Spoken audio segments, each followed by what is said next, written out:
What can $500 get you versus $5,000 get you to build your very own home bar?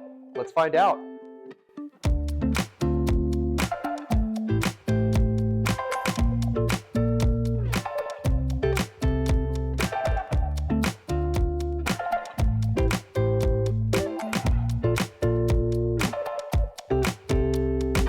So this is our bar that we can get for about $500. Let me show you around. So this obviously looks really nice, really neat and set up. However, we got this for only what, $30 on Amazon? Yeah, so you don't have to get something good quality that holds everything that you need. You don't have to go super expensive. You can just get something like this that you can get on Amazon. But from here, I'm going to show you how to maximize your space.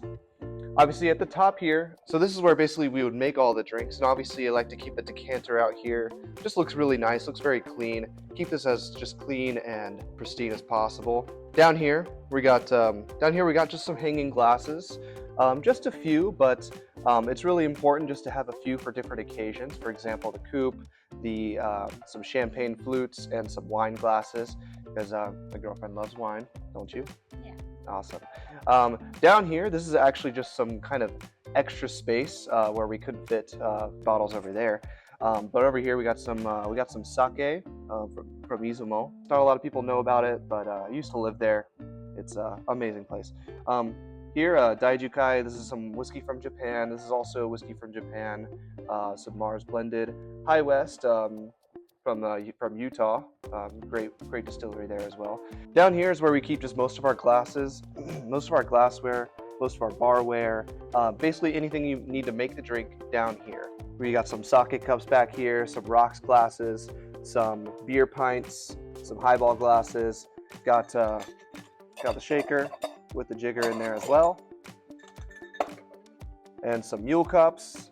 A wine opener. This is actually a beer opener that you just press down and opens a beer. And now let's head over to the bottles here. As you can see, I'm very much a whiskey drinker, so most of my bar has to do with whiskeys that I like. The top shelf here is some of my favorite Japanese whiskeys that I've collected over the years.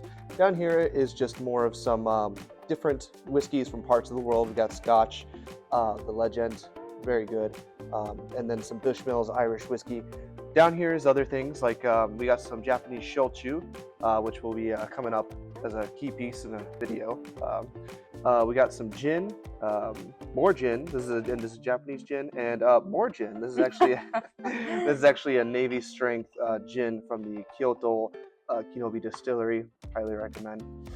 So as you can see, it's a very nice, clean setup, and even though it was pretty cheap, you can make it look really nice with just some key additions and some nice detail. Also, pro tip, this decanter, everyone thinks that whatever's in a decanter must be the highest quality of whiskey or brandy. Actually, what's in here is some Jim Beam 7-year, about 20 bucks that you can get.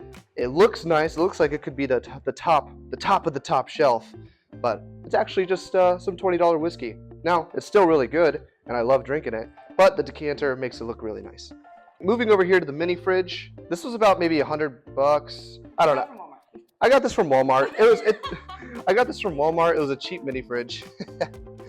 But in here, I just keep most of my ice, any frosted mugs for beer, and some specialty ice in there as well. And then down here is most of my mixers. We have some beer in here, dry vermouth, olives, some homemade simple syrup, some wine, basically anything that you need here. Because one thing that you don't want to do is have to be running to and from your kitchen all the time. Say, oh, I forgot this, I forgot this. You kind of want everything to be in this one area, so it just saves some time. And then over here, I love this kind of sitting area. These 2 chairs, pretty cheap from IKEA. Same thing with the table, pretty cheap, and just like a little plant. And this little Art of Mixology book, which just looks great here on the table.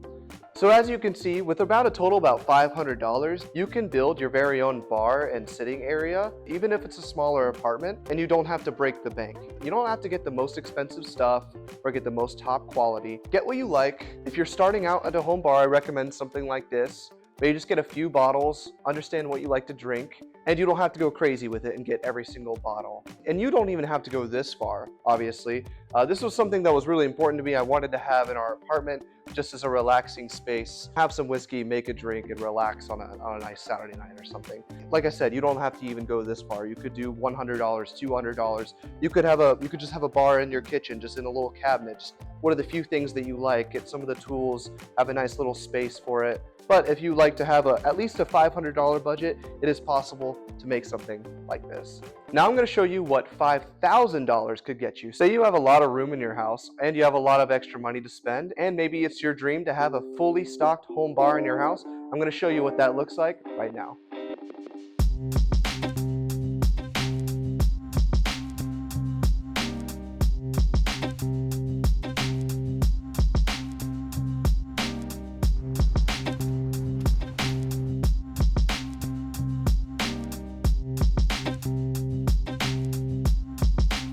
Say you had extra money, say you had about $5,000 to create your own home bar paradise. This is what it could look like. Obviously, we're going through a little of a rustic theme here, kind of old style, but this starts out with this cabinet down here. This is the base of the bar. This is actually an old, might have been my grandma's actually, but we repainted it and repurposed it. It used to be a big model case to hold like knickknacks and stuff, but we took the top part out, put this nice little granite countertop on top, and added a little light feature that right down here, you just turn on and off like that. Pretty cool. All right, so let's give you a little tour of this. All right, so let's start here at the bottom left. This is where I keep all of my wines, and down here we got some sake that I got from Japan. And then on this side, we have more of our amaros and liqueurs in the back there, and then down here are some of my good workhorse bottles for tequila and rum and some flavored whiskey. Down here, what I call the well, is where all the other bottles go that I can't fit anywhere else. It's a little over the top, but you got everything you need down here. Everything. All right, let's make our way up down to the top here. This is obviously a very nice marble top, but we got these nice little mats from St. Augustine Distillery. Shout out if you're in St. Augustine, recommend. And then just keeping a few things here, some decanters. This Japanese whiskey, a little overpriced, but it's okay. It's good for like highballs and stuff. And then here, I actually have some Buffalo Trace in this St. Augustine Distillery decanter here.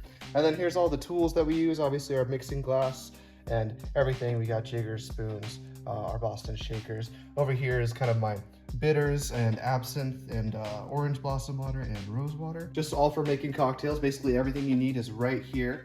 All right, and then make our way to this beautiful, I don't know what you call this. What do you call this? Like mirror? Mirror, rustic mirror? Dirty mirror? Love dirty mirror look. Looks very old, looks very speakeasy 1920s-ish. Say hi to Milo. Okay. New channel's mascot. Jags fan in Japan with Milo. Yay. All right, up here we got some glassware, hanging glassware. That's always nice. Everything you need. You got your martini glass, you got your wine glass, your coupes, smaller martini glass, and some Moscow Mule copper cups. Bringing here, this is where I keep most of my good whiskey on this shelf. Bottom here, obviously we got some Knob Creek Green River. Looks like we need some more. Just basically any whiskeys, good whiskeys I keep up here. And then I have my top shelf, which is where I keep my kind of my favorite bottles that I have right now. Almost out of the Glenlivet, some Scotch, Sazerac Rye, and then I got some High West bottles that I got from the distillery last Christmas, which was a lot of fun. Wasn't that a lot of fun? Mm-hmm. Yeah, it was a lot of fun. Okay, over here, let's take that off. Over here, we got more glassware. And then up here, we have more of my premium liqueurs, Saint Germain, Chartreuse, which I've determined to never use because you can never find it anymore. Aperol, Campari, and Suze, basically any kind of Amaros I keep up here. And then at the very top here, just more premium bottles. Obviously Grey Goose is not a premium bar unless it has Grey Goose apparently. Some local gin, very highly recommend. some Old Tom gin, and then some Kinobi Old Tom and Kinobi Dry from the Kyoto distillery, along with some plum liqueur. So obviously, it's a little bit over the top. I don't expect everyone to have something like this. You have to have a pretty big house and a lot of space to be able to do something like this. And it's cool to have, but you don't need all this fancy stuff. In fact, you can just get it right off Amazon and be good to go, all right?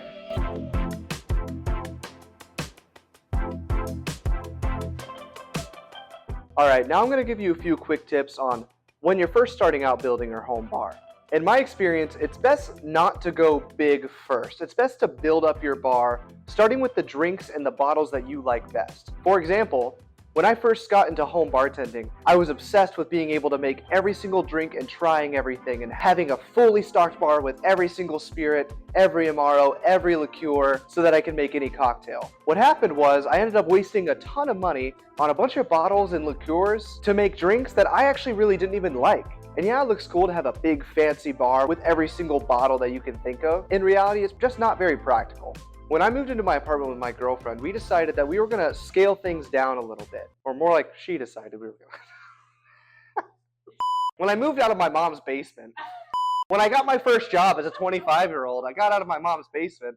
When I decided to create my very own home bar in my apartment, I decided to scale things down a little bit because I knew the mistakes I made in the past when building a big, luxurious, expensive bar. I realized that over a few years of making drinks and discovering what I like, there are only maybe 4 or 5 drinks that I drink on a regular basis. Those being a whiskey highball, a gin and tonic, a martini, a Moscow Mule, and a margarita. And even though maybe I might not have vodka or tequila yet to make a Moscow Mule or a margarita, I'll probably get that in the future when I finish some of the bottles I already have. I also love trying different whiskeys from different parts of the world and really discovering what I like, and that's why whiskey is a majority of my bar. So I would recommend anyone who's trying to start to build their own bar out there, start with the drinks that you know you like. If you really like a martini, get gin and vermouth.